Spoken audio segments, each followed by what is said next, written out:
And what exactly does that? That's right. That's right now.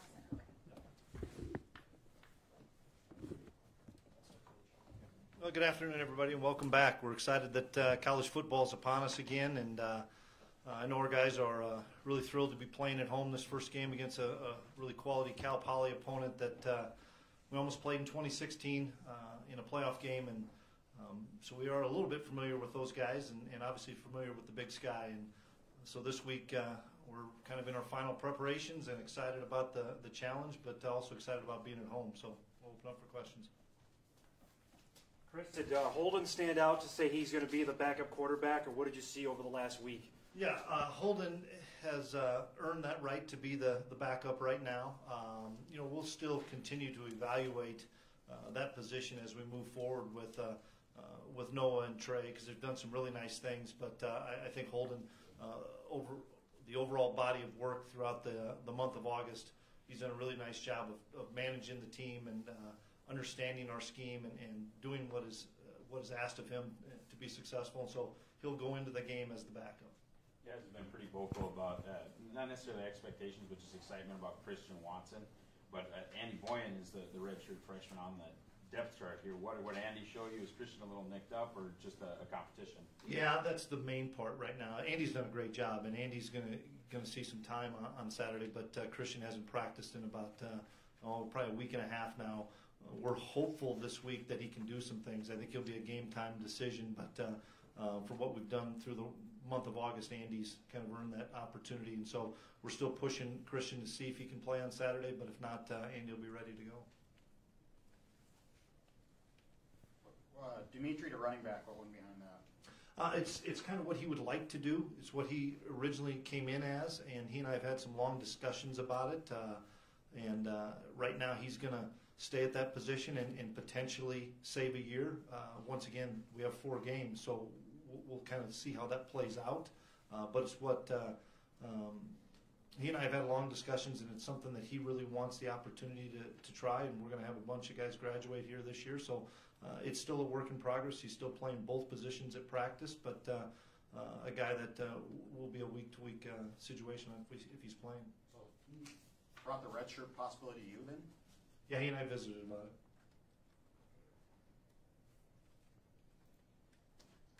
Chris, how traditional is this triple option with Cal Poly, with Prothro now likely being healthy and ready to go? Yeah, it's conventional triple option that we saw against Georgia Southern years past. It's a little different than Wofford. They're not in the shotgun as much, but they have the ability to be in the shotgun. And we've have a lot of tape over the last couple of years, and have kind of gone through an awful lot of that. Obviously, the 16 tape helps us a little bit more with Prothro in there, although the fullback last year, I had 1,000 yards and did a great job. So it's more conventional option that we have to have a great plan, because these guys run it really well. With the season they had last year, the injuries they had, all of that, are you looking a lot more at 16?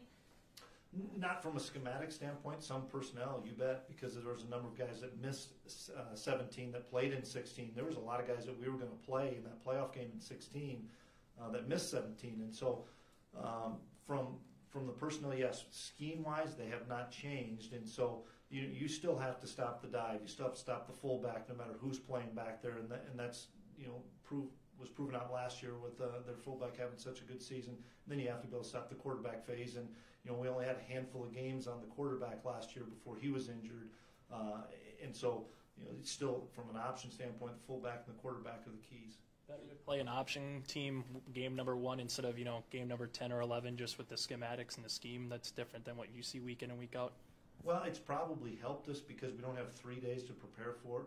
We took a little bit of time last week. We'll take a full week this week. So, in essence, we'll have more time. But in the same respect, it's difficult because we can't replicate that in practice. You just cannot get the speed of it. You cannot get how our blocking schemes of what we do offensive line compared to what they're doing offensive line are night and day.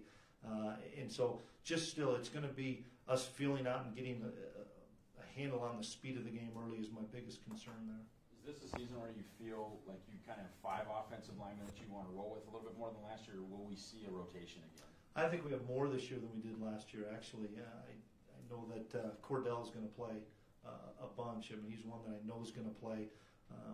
We have the 3 seniors, and then you throw Dylan Radens and Zach Johnson in there, and I think Kubas is going to have an opportunity to help us. I think Schoening's going to have an opportunity to help us. I like our depth there right now, so we need to play some guys early so that we can make sure and have that rotation if somebody does get nicked up. And the thing that I like about the offensive line is the versatility. A number of those guys that I mentioned are playing multiple spots. Are there any specific true freshmen that you're looking to get playtime, whether it has to do with the new redshirt rule or not? Well, there won't be any true freshmen right now in our 2 deep on defense, 1 in our 2 deep, potentially with Phoenix on offense. It kind of depends on some of our injuries there, but Phoenix is getting more snaps than anybody else as far as in the 2 deep. And then from a special team standpoint, I don't see anybody starting on the special teams. But we have a number of freshmen that are in that 2 deep that it just kind of depends. Do we need to give somebody a blow? Where's the game at? We'd like to see out there, but that's still a work in progress this week.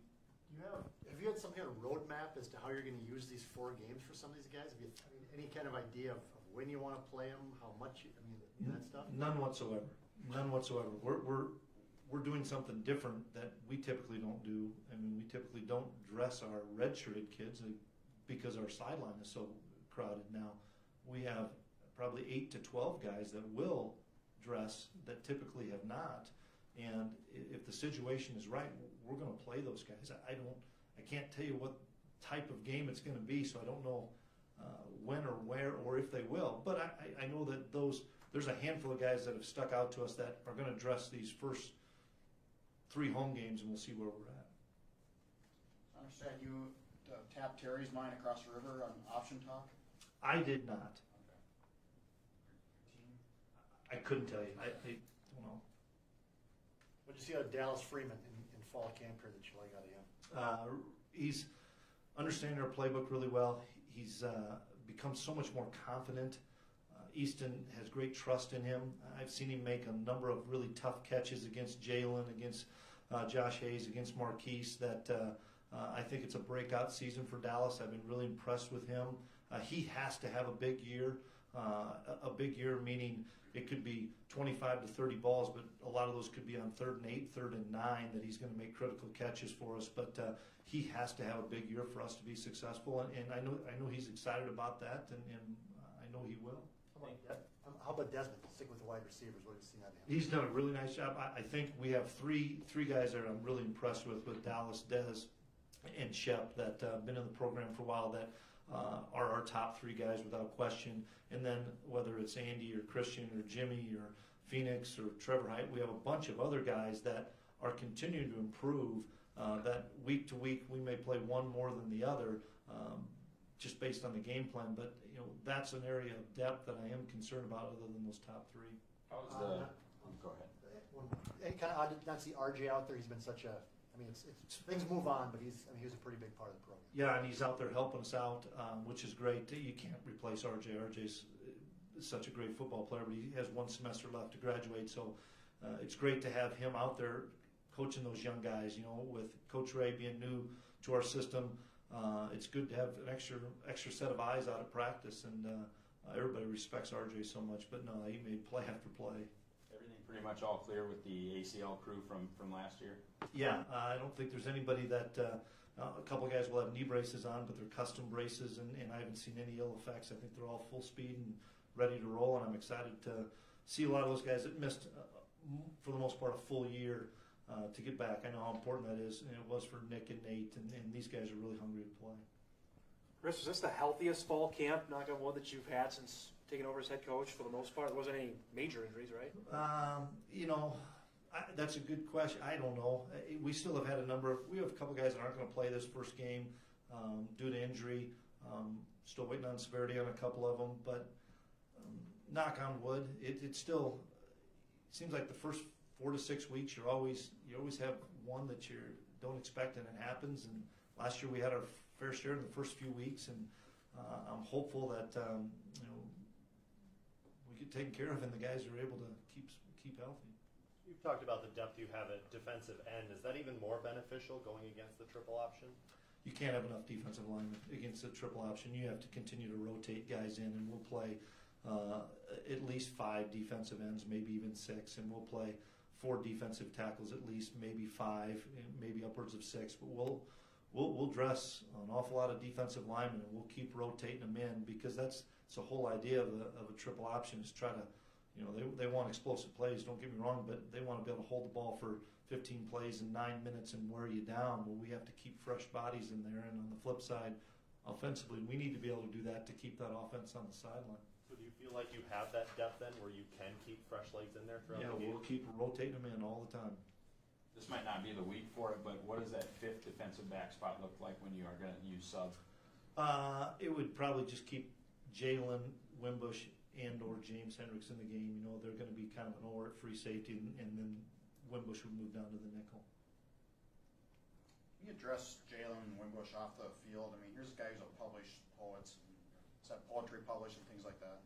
Really great young man, and I remember him coming in the first day 4.5 years ago now. I think he was about 152 pounds, and to see what he's done with his, not only his body on the field, but what he's done off the field, and he's engaged. He's a really mature young man, great leader for our younger guys. Another one that came from Florida that never wanted to go home and loved it here, and he's a special person that is going to have a great future beyond football, because of all the things that he's put himself out there. He's done a lot of things. I mean, he's not a guy that's just going to play football and get his education. He's going to do those, as well as do a number of things in the community and continue to gain those valuable experiences for life. Chris, can you describe the vibe around opening day, how different that feels in opposed to week 4 or week 5 when you're playing at home to start the year? Well, everybody's just so excited because we've been practicing for so long and beating each other up that it's fun to get an opportunity to play somebody else in the same respect. We know we're going to have some young guys make some mistakes, and part of that is going to be anxiety and nervousness, but I know our crowd's going to be into it. I know our crowd's going to be electric. We need our crowd to be extremely loud. They're going to motion a lot on offense, and we need to try to make it difficult for those guys to motion on offense. So it'll be an electric atmosphere like it always is in the Fargo Dome. I think always those first games are exciting because it's been a long time since we've been hosting a game in the Fargo Dome, since last December, and I know how special it is for our players and how special it is for our fans. You've got Jackson listed as the backup at both outside spots. Is it kind of a playbook blitz for him, making the position switch? Well, in this particular game plan, you can play multiple spots, and so he's backing up both of those outside linebackers in our game plan against the option. You imagine to see Jake Reinholz doing any kicking this weekend? We'll see. He's continuing to improve and get better. I want to see him with the lights on. Obviously, I don't want to take opportunities away from Cam that he's deserved and earned, but in the same respect, it would be more on a PAT or a field goal than it would be on a kickoff. Right now, I think we'd go with Cam or Wags as a kickoff guy. You guys have had the benefit. You mentioned RJ. I know Fish has been back as well. You have these former players who continue to come back and help out and lend perspective. How valuable is that, and what's it kind of just, I don't know, say about your program and the guys that you guys continue to bring here? Well, this is a special place because everybody wants to come back, and they love coming back and interacting with their former teammates or the coaches on a different level, which is fun. But they want to see what the next crew is going to do, and they're excited to teach, and they're excited to educate those guys. Fish has come back and helped Ross Kennelly a bunch, and I think that's so valuable for those guys because they know they've done it on the biggest stage and had success. And so I'm always welcoming those guys back because of the influence they have on those guys, not only on the field, but more importantly, even off the field. You gave Fish kind of a hard time when I called him an athlete who's down covering kicks. Is it kind of an advantage to have a kid you brought in as a linebacker to cover, and is Ross's time as a linebacker kind of done? No, not necessarily. He is faster and more athletic than Fish running down, and Fish would hate for me to say that, probably not believe it, but he is. In the same respect, we're trying to develop that second snapper so that we can use Ross a little bit more, whether it's as a backup linebacker or on some other special teams, because Ross could be really good on kickoff, really good on kick return, really good on punt defense, but I haven't developed that second snapper to satisfy our needs to say, okay, Ross, you can do some other things. I think we will, and I think we'll see Ross on a few more things, but he's so valuable right now in short and long snapping.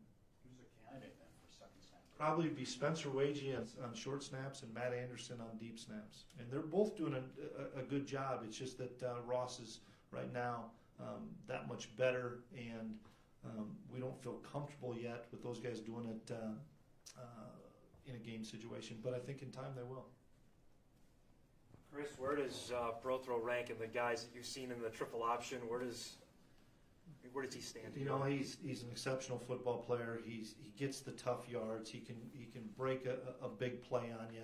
He doesn't have the negative plays, and that's the hard thing about defending the option is you don't have very many negative plays. So even if you hold them to 3.5, they're still in what they want, third and manageable, third and 1, 2, or 3. And if they get you in third and 1 or 2 and 3, the advantage is to them. And so I think he's a guy that can carry the ball 40 times a game. Now, do they want him doing that? I don't know. He's coming off of a major injury, and they have a long season, just like we have a long season. And I'm sure they want to see some other guys, but in the same respect, he's their bell cow. He's the guy that is one of the top rushers. I don't care if you're a fullback, a tailback, whatever. He could be in the I formation and gain an awful lot of yards in our offense. I'm just so impressed with him because he's such a physical runner, as well as he has the ability to take it to the house anytime. Chris, the fair catch rule on the kickoff now inside the 25, is that a good rule? Or? Yeah, I think it's a good rule. I don't know how much it'll get used. I don't know, if somebody that can bang it out of the end zone is going to now pooch it more to see if people do. It's still a 25-yard return is a pretty good return if you can kick it to the goal line. Right now, our feeling is we're going to play it off as normal. We're not fair catching things at this point because I want the ball in Ty's hands. I want the ball in Bruce's hands. We have to do a tremendous job of blocking. Now, if there were a penalty after a point after or something, they're kicking from midfield, I think you'd be silly not to use a fair catch. But I think it's hard to say if it's only outside the numbers and you got to count to 4. If the hang time's high enough, it's just let's let them play and let's see how we do with that rule because we may have to adjust. And I think everybody's looking at that the first 3 weeks. So you're saying if it's 4 or longer, you fair catch it? You bet. We're not going to. We don't even think about that. We're trying to get our guys to return it, but that's where just it's just so hard to put that doubt into a kid's mind. Let's let these guys return it unless it's after a penalty for us right now. Great, thanks.